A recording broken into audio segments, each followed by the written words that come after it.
dirbau samdomą darbą ir tiesiog visas šitas socialinių tinklų kūrimas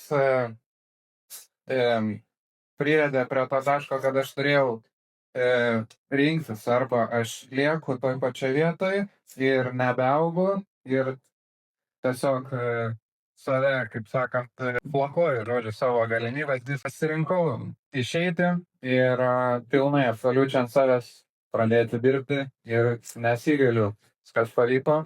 Aš dirbau prieš 8 kvadratus, aš dirbau kokiuose 2 kvadratuose.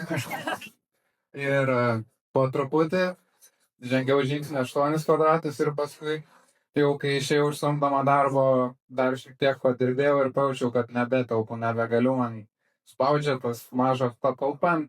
Tiesiog surizikavau labai stipriai, iš tikrųjų atvirai pasakysiu, išsinuomau tas patalpas studiją ir paskutinius pinigus atidaviau, bet būtent tas žingsnis, naujas galimybės man, kad tai tiesiog reikia nebijoti daryti to žingsnio, nors